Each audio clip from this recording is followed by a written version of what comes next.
Welcome to the Matt Phillips Podcast. I am Matt Phillips, your sales leadership coach, mental toughness expert, and founder of Matt Phillips Coaching. We help sales managers and leaders make more money, save time, and become kick-ass leaders of their sales teams. And that's what we're here to talk about on this podcast. We are here to give you the tools and tactics to build a well-oiled sales machine and teach you the mental toughness skills so you can show up confident, focused, emotionally in control, and ready to energize your team. It's time to talk sales leadership and mental toughness. Let's get into today's episode.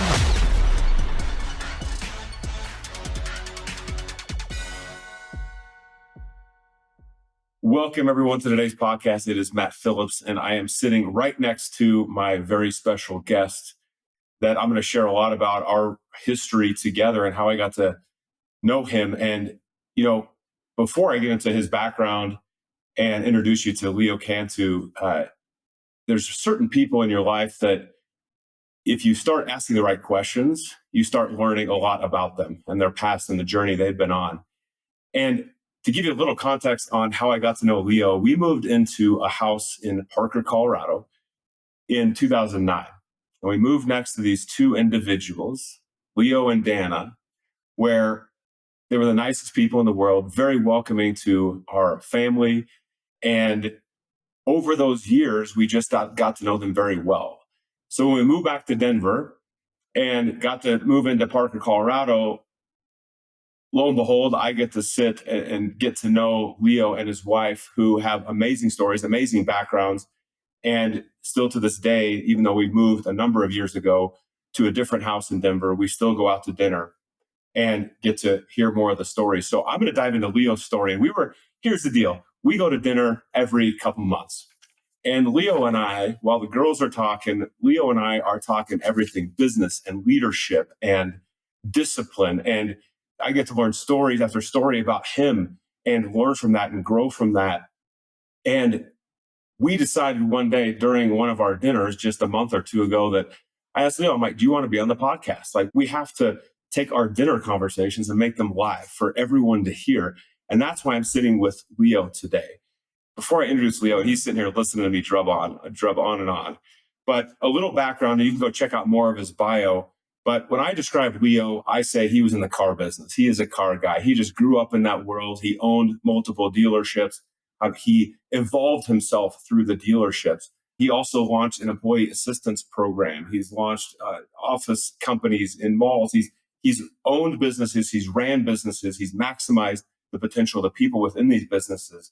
In 1964, he worked for Leon Ames Ford in Redondo Beach, California. He was a part and service director. And probably the funniest thing that Leon Ames, whose name was on the dealership, was the colonel in the Mr. Ed television series. So if you haven't looked at Mr. Ed, go check it out. It's an old show that is one of those fantastic ones as well. He worked for Dick Wilson Ford in Huntington Beach, California. He helped build the dealership from scratch. He was the part and service director of two stores, approximately 250 employees. He moved to Bellevue, Washington to purchase an office supply store in Kirkland, Washington, and launched that, like I mentioned, that employee assistance program that grew to 36 licensed clinical psychologists, and signed his very first contract with a massive company called Puget Power, along with other companies. He moved to Napa, California. He was with Magnussen Barbee Ford. He moved to Beaumont, Texas, and purchased the Triangle Chevrolet Hyundai dealership and was part owner of that Napa dealership. He moved to Parker, Colorado after the sale of a Texas dealership of Lithia Motor Company and was the director of the West region for a total of 30 dealerships. And I could go on and on. There's some personal stuff that I'm going to share about Leo that will just blow you away. His background as a Marine in the military and almost making it to the Olympics in shooting. He has chocolate cake every morning before he goes and works out. He got his black belt at age 75. We're going to dive into some of this stuff because it's important. I learn from him every time. I want you to learn from someone who I hold in very high regard. And I'm going to tell you right now, everyone, I'm very picky of who I surround myself with. And so to get to spend dinner with Leo and get to know him and have him on the podcast today is a very special treat. So without further ado, I'm going to stop talking. And Leo, welcome to the podcast. Yeah, thank you. Happy to be here, bud. He's like, stop talking. Yeah, Let's get into it. Enough about me. Okay. Leo, like we talked before, this is one of our just dinner conversations that we get to have and kind of go through and just chat about leadership in life and all these things. I like to start these podcasts with pretty general question, but it's what's one piece of like amazing leadership advice have you learned, and how did you apply that in the different businesses that you owned? Are you talking about the 10-foot rule? Yes. Okay. Well, that was way back in I want to say 68, 69 that ran into that idea of how do we get all employees to understand why we're here today, why and tomorrow and the next day. And it was not just getting a buy-in from everyone, regardless of the level of skill sets that they had. Everyone had to participate. That 10-foot rule meant only that regardless of how busy you might be, if you saw a customer anywhere, and it's not even in you're in someone else's department, that you walk up to that customer and ask them if you can help them. And then if they too are wandering around in the wrong department, that you didn't just point them in the direction that they should be going, that you actually grabbed them by the arm and walked them over to the proper department and introduced them to someone that could help that person with their needs. Mm-hmm. And we did that with recognition symbols and presents. And at the end of each week, our scorekeeper would bring us up the winner for the week that helped the most customers. And we would give them prizes of one sort or another, was gift cards or just something that shows some recognition of what they did. And of course, they got their name on a special tablet with little small trophies. Yes. So, but it was without saying that it was no discussion on whether we're going to keep it, we're not going to keep it, how we're going to use it. That was just part of you coming to work and wanting to be part of our team. See, I love that because we've talked multiple times about this of how do you separate yourself from other competitors, right? And that customer service side and taking care of your customers is a huge thing. I think it's sometimes like cliche of like, oh, we've got the best customer service, or we take care of our customers better. But I love that 10-foot rule of like, it's truly like caring about the people. It's making sure you make it feel friendly and you're going above and beyond all the time. And I love that when you say that, because that visual I have of if you see someone 10 feet away from you, it's your obligation. It's part of our culture to go up and talk to them and just say hi. They might say, well, I've already been helped. Thank you. Or they might say, I have no idea where parts is or sales or wherever service. But just making that connection makes them feel welcome, warmed, all that sort of thing. And I remember I was at I won't say the name of the company, but I was at a company picking up a prescription. You can probably figure out which company it is. And this older gentleman walked up to the counter and said, hey, I'm trying to find this. And I remember that this woman behind the counter said, it's over there, and just pointed to it. And so I saw him walk over there, and there's so many products. I probably couldn't even find it. And I watched this dynamic, and I'm like, why aren't they leaving their station to go help the guy find the thing? And so finally I walked up and I'm like, sir, what are you looking for? And can I help you find the thing? And so he and I found it, and then he went and purchased it, and off he went. But that's why that story stuck out to me all the time of how do you just differentiate yourself and create that culture? We do things different. Well, you also have to remember that everything we were always we rewarded new ideas on people that would bring them up on a monthly basis. We would have the best idea of the month. And we had first, second, and third place for the best ideas that we could implement regardless of the department. And if it was implemented, our prizes were a little bit larger and recognition awards. But I think parallel to those thought processes was everyone had to train. Everyone was sent to school. I mean, there was always a minimum.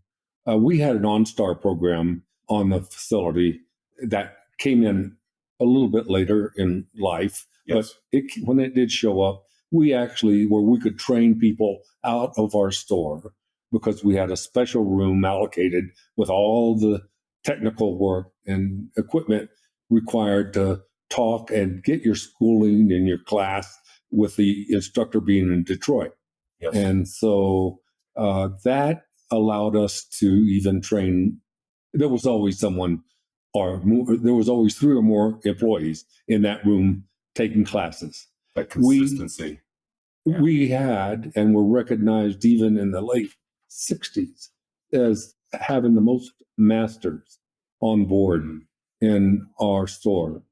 Of course, recognized nationally for that. Yes. But training a person and not just throwing a pencil at someone or verbiage, just using that verbiage but just throwing them in at their task without training is suicide in most cases. And we found the more we could train, and not everyone wants to be developed. Some people are just in there for a short period of time because they're looking to go to bigger and better things. Yes. But it didn't matter. You still had, if you were going to be drawing a paycheck from this facility, you were going to have to be trained and you're going to want to learn. But we saw that each individual, as they progressed in their skill sets, they were happier. They actually were happier, not just at work. They were happier with it. They made better family members. Everything just sort of grew together with the more knowledge that they acquired, the happier they were because they knew their tasks very well. Yes. And at the end of the day, they were almost perfectionists about their tasks. And they would hold other people accountable if there was people that just wanted to sit on the bench all day and not get on the field. But one of my favorite things to do was to meet everyone as they came into work. And we had an average of just in the fixed operations, about 225 people. That was parts and service and detailers and all that kind of stuff. All of them had, my job there was to identify people that could even get more training and make them even more special. But I talked to every hire after they were hired and said, if you really want to get someplace, you're just going to have, but you got to know why you come to work. Yes. You have to understand that when you leave home and you drive onto the premises, what am I going to do today that I can contribute to the health of our organization and to help us grow? Because by helping us grow, you're helping yourself grow. Yes. And by advancing yourself in all of these skill sets, of course, you get pay raises with that. And so you get to take home more money. Your family's happier. Everybody's happy. And then at the end of the day, even if you don't, I want you to want my job. And I want to train you. And I want to pay for everything that it takes to give you the skill sets to actually take my job. And I want you to come every day saying, I'm going to get this guy's job. And that was burned into memory. Well, so this is important because I work with a lot of different companies, as you know, and training, you're talking about a couple of components. One is like, what's the culture that we want to have? Training is a component of that culture. The 10-foot rule is part of that culture, right? The knowing your why, like what are you here to, contribute and all that stuff and go after and develop and grow at home and at work. That's part of the culture. A lot of the stuff you're talking about takes time. And I see leaders today constantly fight with, I don't have enough time. But somehow you made time. Why? Like, how do you think about, like, you made time to do that? Like, why? Was it just that important to you? Was that a non-negotiable for you? Like those components? Like what? It was non-negotiable. It was non-negotiable. It was non-negotiable. But beyond that, it was time. But you have to remember, in some of our discussions, I've worked out all of my life, adult life. And when I was working like this, let me tell you that on top of that, it was a 45-minute drive. I lived in a town called Palos Verdes, California, and then our dealership was in Huntington Beach, California. That was a minimum of 45 minutes. But I would still get up at 3 a.m. I'd work out for at least 2 hours and then hit the shower, hit the road, and then I'd still get to work when I wanted to get to work to meet everybody coming out. And every Mondays and every Fridays, we would have our meetings. Of course, on Mondays, start the week, what our plans were, et cetera, et cetera. And on Friday, we would deliver our trophies and thanks to the winners of the certain programs. We always had one program or another going that would recognize the people that took the time to want to win. I always called it, you want to win the Super Bowl, you're going to play here, because when we're done with you, you will be a pro. Yes. And that was a philosophy. Well, this is so critical. So you all don't know Leo. I've known, like I said, for a long time. Feels like a long time now. And the reality is it's a long time. But you're one of the most like disciplined people I know. And you have in your head, like, when it's non-negotiable, it's non-negotiable. And I know some people are thinking right now, like, that's crazy to get up at 3 a.m. to work out in order to do that. But that is another non-negotiable for you. So you go through and figure out, like, walk me through, I want to make sure my process is right. I assume you think of, like, these are the non-negotiables first, and then you go plan your day and you say, this is when I'm going to do them. Is that fair enough to say, like, you're very clear, like there's no gray? There's no gray. The plays are pre-written before getting to work. Yes. Because you think about what happened today as to what you don't want to happen tomorrow, and how do we prevent these things? So our game plans, you had to be flexible, very adaptable, because our game plan could change 2 or 3 times in a month just to get people back on the right track. Yes. And we all have a tendency to stray. But in a group that you have that want to be professionals, they won't let you stray. We all need to help each other grow. And they say, what's the old saying, once you stop learning, you might as well bury yourself. And but ours was a continuous learning program. And I pushed that one really, like I say, it was non-negotiable. There were some things non-negotiable, and there were some things that were gray areas that were built for change. Yes. And that was the idea for Trophy, and people that would come up with the ideas that we would adopt, and then we would reward for those ideas. I love that, because one of the things I teach is building your leadership philosophy. And at its core, it's identifying, like, you break all down all the steps that we take people through. It's what are the non-negotiables for your team and your culture? And once you know those, then it becomes so much easier. I'm not saying it's the easiest in the world, or it's not complex some days, but it becomes easier, because if you're like, put stuff in Salesforce or some system, then the non-negotiable is put the stuff in the system. If it's continuous learning, then that's the non-negotiable. If it's this, what is that?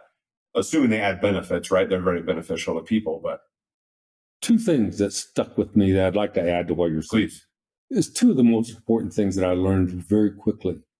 First of all, when I was in the Marine Corps, I got picked up to be on the Marine Corps Rifle and Pistol team because I had a perfect score in my qualification purpose. So I spent a number of years competition shooting with essentially pretty much anything and everything, all of the armed services, and to include the National Rifle Association, police departments, et cetera, not just in the United States, but in the Far East, et cetera, et cetera. We were everywhere. There was 45 of us on the Marine Corps. And I think to this day that there still is 45 as a team. Yes. And just a quick run through that, I think that's where it takes a lot of discipline to be a competitive shooter.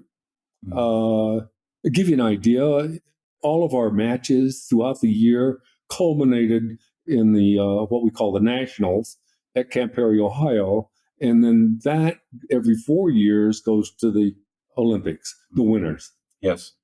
And the discipline that you have to have from, say, 200 yards, 300 yards, 500 yards, and 1,000-yard matches with different weapons, it takes more than just, oh, I want to do that and I can do that. Well, there's a lot of practice involved, a lot of practice, a lot of exercising to keep all your muscles tuned up properly. And just a real quick one, like a shot from 1,000 yards, you can shoot it, take the butt out of your shoulder, lean over and look at the scope and watch your shell go in target at almost a 45-degree angle. Wow. I think that's where maybe a lot of stuff started, and I carried a lot of that into the workplace because it made sense. Mm-hmm. It made sense. And people need to have direction. People need to have a plan and a goal. And I always analogize some of my speeches at work that, guys, we're a pro football team. You're not high school. We're not grade school. We're not middle schoolers. You're a pro team. Don't be embarrassed at the end of the day because you can have to look in the mirror and say, what did I do that was right today? Let's fix our own problems.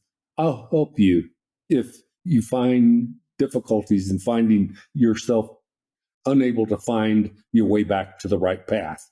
Because when you step on the field, once you step on a field, your mentality has to be, at the end of the day, we, not you, we won. Mm-hmm. We won because we met all our goals. We won because we got healthier today than we were yesterday. Yes. And isn't that why we work? Work is rote, can be rote if you allow it to be rote. Very true. You mentioned just very quickly about, I fell in love with the martial arts in '69, and that Palace of Forties was here, and you go down the mountain, Torrance, California was here.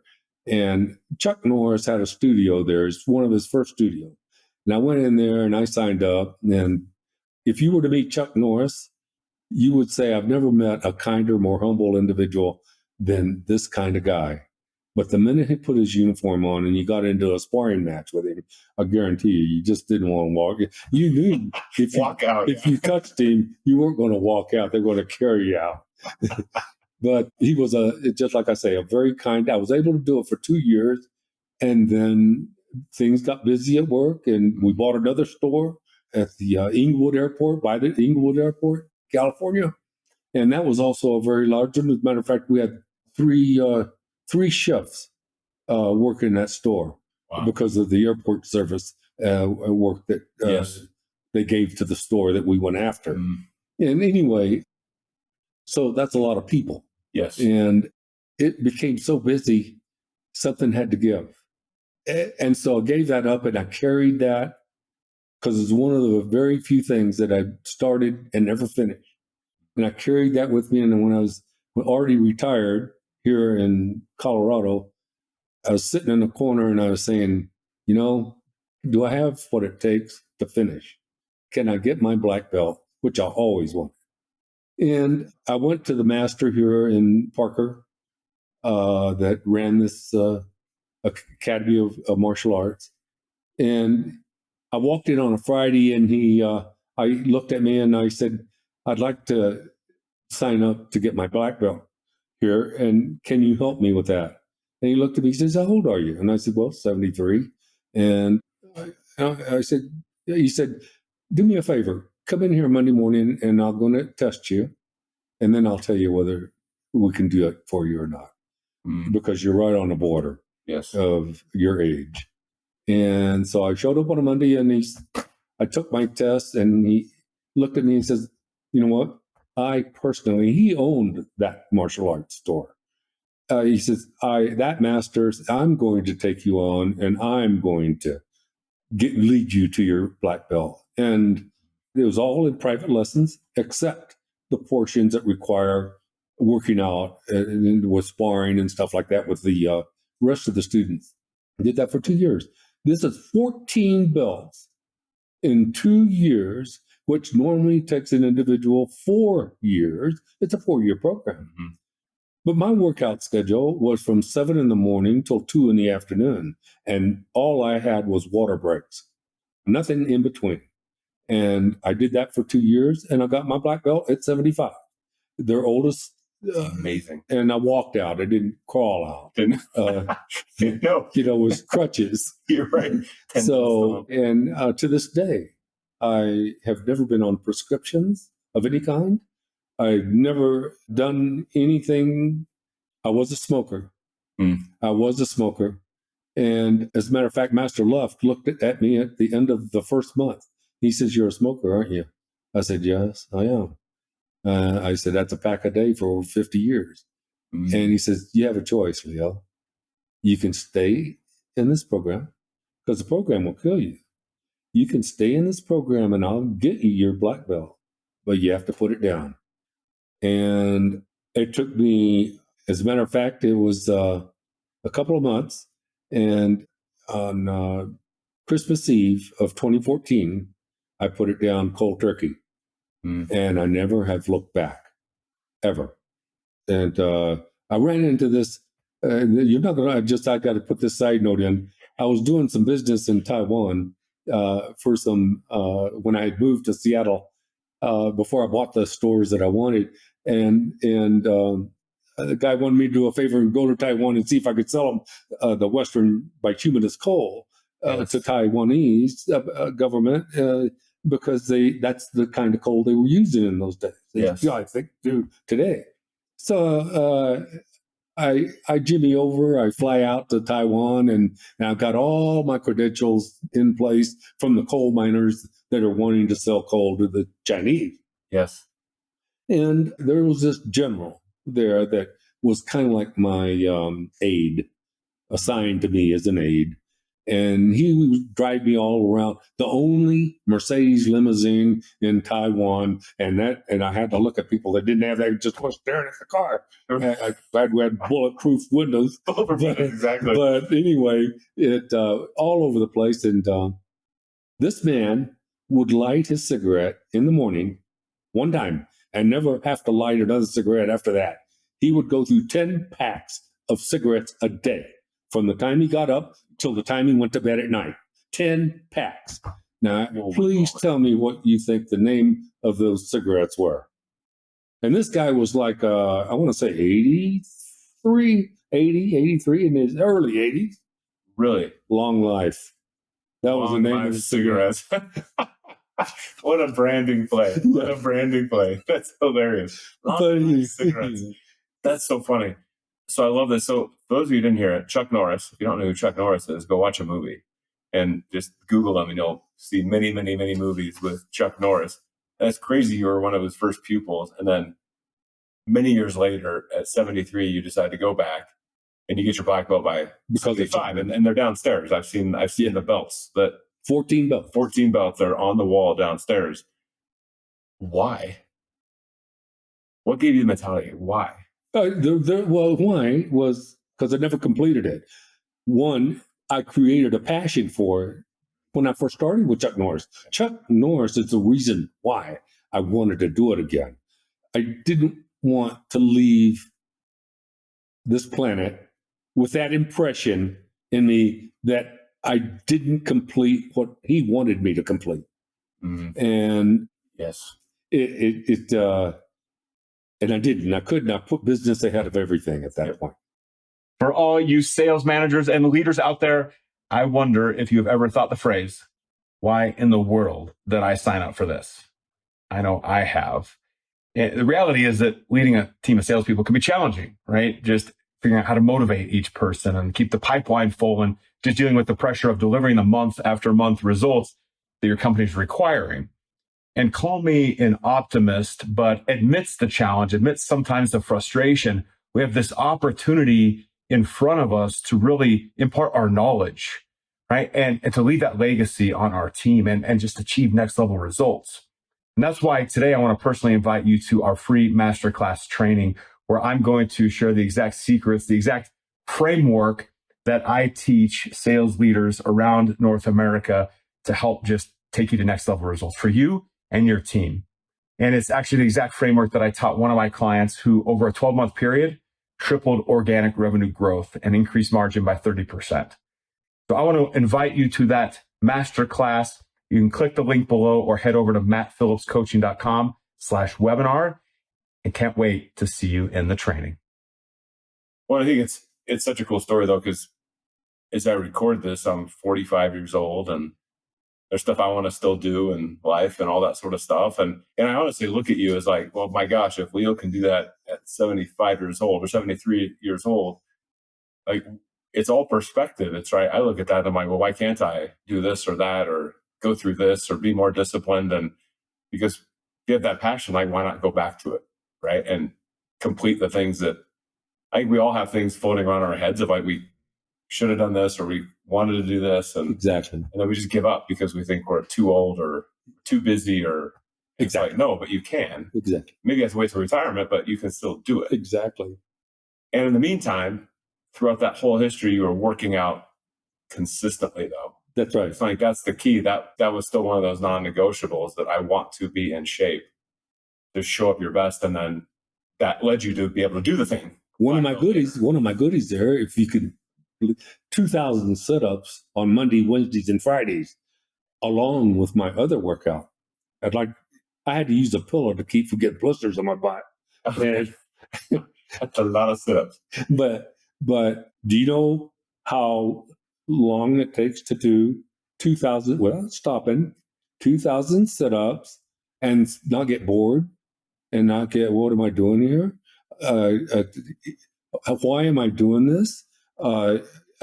Again, somebody might call me anal, and some people have, but it's the passion. You have to create a passion. Going to work, we all have to work. All of us, none of us, most of us were not born with a silver spoon in our mouth. Correct. We have to work. Yes. I'd like to see you make it fun to come to work. And that's up to the managers to do that. To take care of the people in such a way that when they leave home and they're in, and you know what? When you can get the employee to cross the line from, I'm just working for a paycheck, that, and now, no, I'm having fun. Now I'm having fun. You take that home to your family because you cannot be a Jekyll and Hyde in this deal. Yes. You're real or you're not real. Well, let me ask you this real quick before you go on to the next point. How did you make 2,000 sit-ups fun on Monday, Wednesday, Friday? Like, how did you make it fun, or how did you overcome? My thought process is essentially counting myself. And Dana, my wife, she did. She counted one time and says, I'm not doing this again. So she got bored with it real quick. Right. But I counted, but sometimes with a rhythm, sometimes with no rhythm, sometimes wrote, but I would do it. I would count to hundreds, just like, $100 bills. And I would just count to hundreds each time and start over, count to hundreds. And I knew how many hundreds I had to have. Just that. But there was more than once that I did not want to sit down and do it. And I knew that if I could just get the first 100 in, okay, if you get to 100, you don't want to do anymore, quit. But by the time you got to 100, you were already in the mood because you've already done it. You have the rhythm. Yes. And you just keep the rhythm. And yes, it is. But what's not? If you can let anything become boring. Yes. Anything. Yes. After you do it for a while. Yes. And the idea is you have to discipline your mind to obey, to make you obey your commands. It's kind of like, again, I got to go back to when I was this last drag out with the 2 years in the martial arts.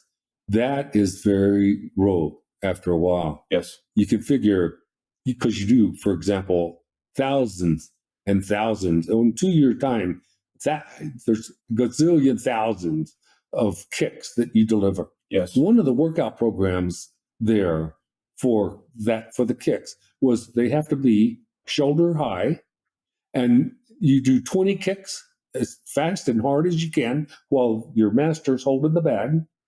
And you kick the bag 20 times, shoulder height, and then immediately turn and do 20 push-ups. Immediately get back up with the same leg 20 times again. You do 6 sets of that, and then you change over to the other leg and do the same 6 sets of 20 bag, 20 push-ups. No stopping. That's 200. So your cardiovascular has to really, really be working. It's got to be intact. Yes. And but I'm not saying everybody can do that. I'm not saying our people are, but I'm saying that when you manage with integrity and decisiveness, yes, it means a lot to your people once they find out who you are, how you're dealing, that you're not BSing them on anything just to get put your own little promotions on your shoulder. Yes. That you're there for their good. You're there to help them. And all the training that I paid for these guys, ladies and men, to get the training, to get them better, to get them more money, because each time they got to another level of skill sets, they got raises. Yes. So needless to say, people become happier when you get all of us dedicated to a plan, dedicated to win. And I call it winning because you are. You're winning for yourself. You're winning for your family. You're winning for us, the store. Everybody's healthy. And I can't say enough about that. Yeah. Integrity and decisiveness is the two most important ones to me. Well, it's that integrity. Do what you say you're going to do. Do what's important, and be decisive. So even those times when you don't want to, you're wrong. And you have to undo it. Humility. Yes. You have to come to work the next day and say, I messed up, guys. Yes. Well, this is out. New decision. Yeah, but that's being with integrity. You're not lying. You're not. You can fetch up, fester. You messed up, and take the heat and apologize. Yes. And let's go on to the next deal. Yes, that's so critical. Well, I think it's that moment by moment, train your brain and like override it, decide to do those things, whether personally and sit down and do sit-ups and get to the first 10. Some of you are like to 100, like get to the first 100 and keep going to 2,000. Okay, get to the first 10, get to the first 1. And then that has an impact on every other decision you make in business and with teams. Exactly. It all links, right? It's that consistency across the board. Exactly. I love it. Well, one thing I mentioned right at the beginning, you have your chocolate cake every morning before you work out. And a lot of people, that's right. And a lot of people look at me and say, you weirdo, because chocolate cake became easy for me. By that, I mean, it had all the ingredients necessary to keep you healthy. Yeah. And I had to have my slice of chocolate cake before working out. And it became a habit. Yes. And I never had ever had a chocolate cake go south on me. It's always gone before intended. The slices would get bigger. We actually would give Leo at different points, like chocolate cakes. We'd go buy them at Costco or something and give them to Leo so he could have some to work out.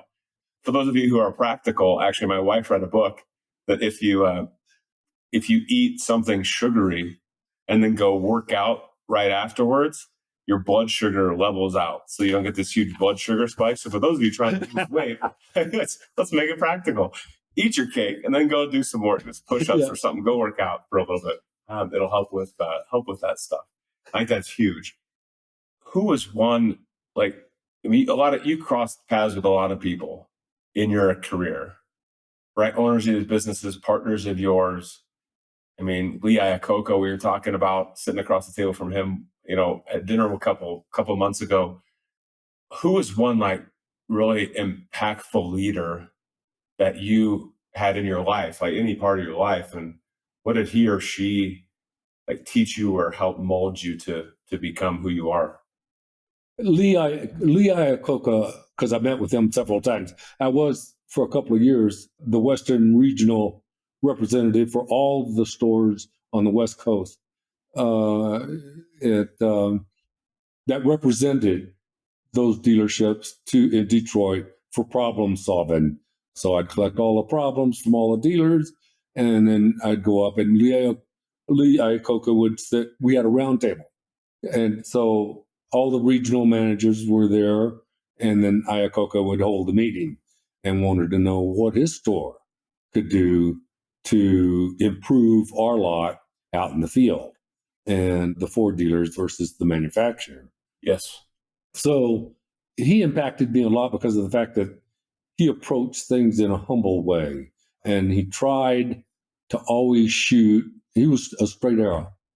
As far as I know, everything that he did and said was specifically to make the stores that represented the manufacturer healthy and to stay healthy, and how to make a better product.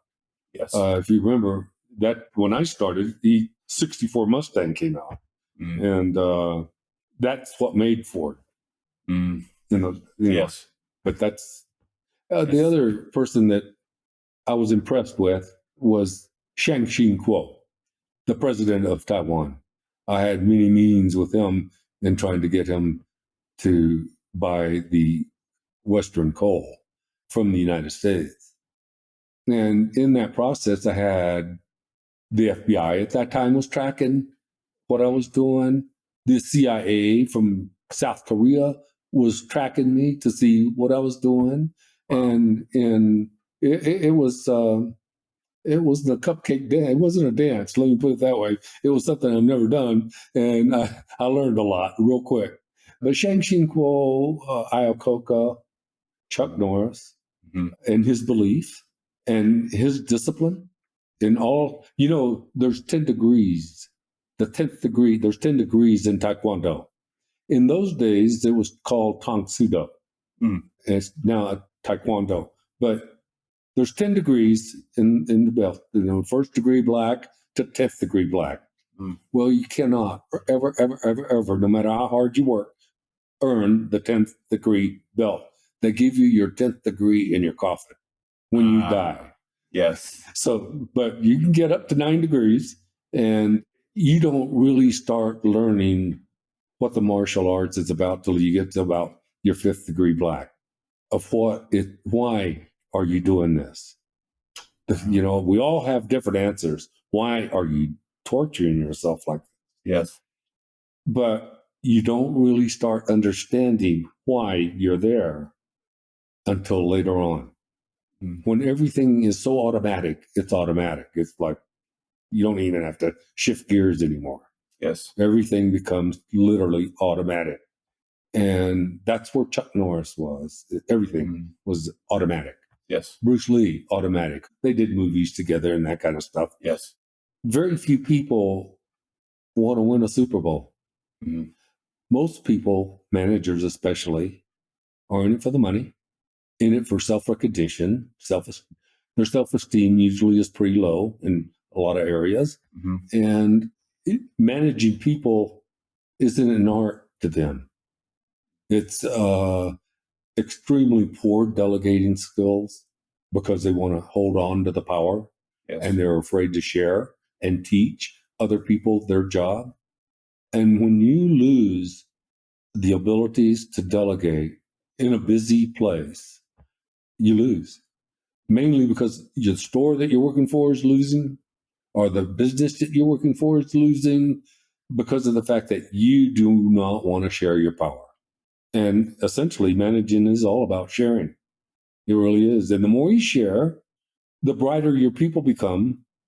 You know what? You can go on vacation and not have to worry about the store falling apart. Yes. Because you do not need to be there. Yes. When you make it to where you do not need to be there, but you're having enough fun to be there, then you've crossed another line, a line that you never, ever want to go back once you get the taste of that kind of management and the taste of your people and how they react to you as a human being. And that is hard to do. It takes patience because it's not an overnight process. Yes. It's a very long process.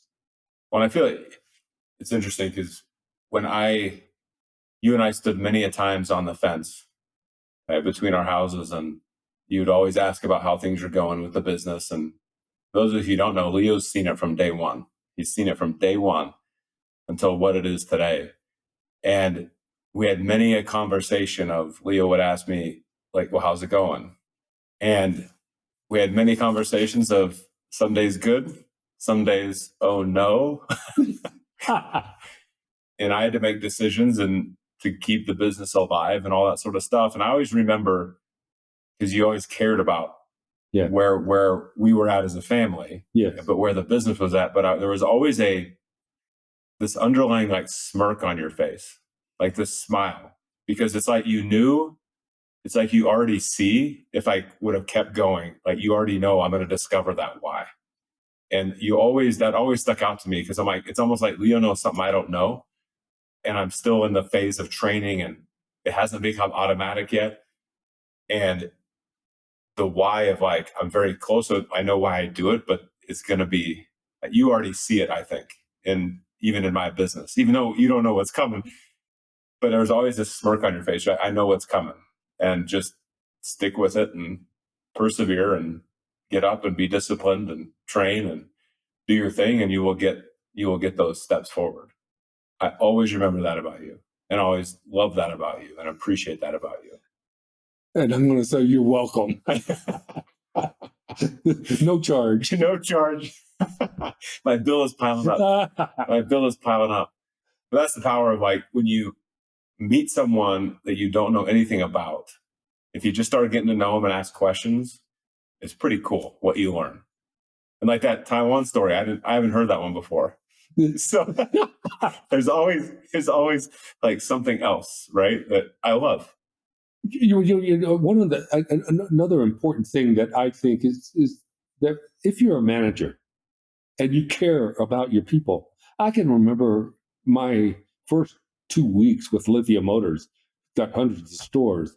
I walked into this one particular store in California, and there was this guy that came up to me, and he had a ponytail that went down to his belt line. And he was a transmission master. And he said, "Can I talk to you for a minute?" And I said, "Sure." He says, "I've been here for almost 8 years, and I've asked, what is it that I got to do to I'd like to grow in this company. Mm-hmm. I'd like to be promoted, and something that I can help with even more so." Now I looked at him, and I said, "You know what? Be in my office Monday morning when I get here. And I got some more. But before you come, get a haircut, and then we'll talk." Now, straight up front. He came in. When I came in on Monday morning, I couldn't recognize him. He had the best looking haircut. I mean, no ponytail, no nothing. And at that point, he went from there to the head of the warranty department, which is a lot of money involved there. Mm-hmm. To the head of the warranty department for all of Lithia's dealerships. And no one ever recognized him. And my point being is that's the purpose of walking around and saying hello to everybody. How was your weekend? What did you do? Getting to know the details about your people. Yes. So that you can not just find out what kind of people that you're dealing with, but you can also start picking future candidates to continue the processes of increasing their skill sets. Yes. To move them ahead. And one thing Ford did recognize me in, I want to say, I think it's 71, 60, 69 or 70, is I was the only store in the nation that has as many masters on board than any other store. That's a costly adventure because it takes almost 4 years to become a master, and that's with a minimum of a class a week. Yes. And minimum. And so that's time off the job. It's costly.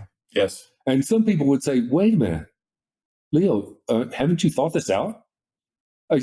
You're going to train all these masters. Now they're going to get hired away from you. Now are they going to leave you because you can't put them in a position that?" And I said, "That doesn't matter. If I can't use them, the time that they have spent with me, we won a lot of Super Bowls. And it was worth the investment because I was losing money with them when they were less skilled." Mm. And so there's two sides of this coin. And if you have fears of losing those people, you'll never do it because of those fears. But you never fear because it will always balance out in your favor. Always, because you cared.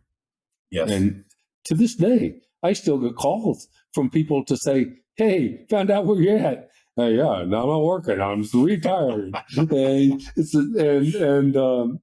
just hey, had to find where you're at. Wanted to say thank you for what you did for me.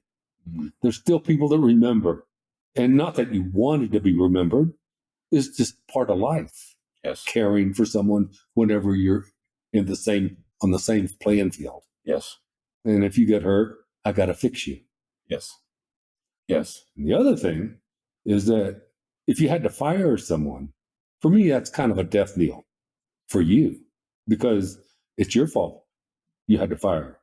I always think this way. If you have to fire someone and you fire them, it's really your fault. Take ownership because you could have prevented it by doing the right things instead of sitting behind your desk all day.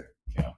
So, being, again, in the good times and the bad times, be always looking at the person right in the eye and telling them, hey, listen, it's not going to work out here for us, but I hope on your next adventure, you've learned a lesson with all the reasons and all the things I'm telling you now why it's not going to work for us. Yes. And I hope you find a better field. Yes. But always be truthful. Your integrity is at stake. Yes. So I've had those people call and say, I found what I wanted. Thank you for telling me the truth. Yes. Yeah. How often we, out of fear or whatever, we don't want to say the true reason. And I love that ownership side of it too, right? I've had to go through that too and let people go. And it's never fun to get to that point.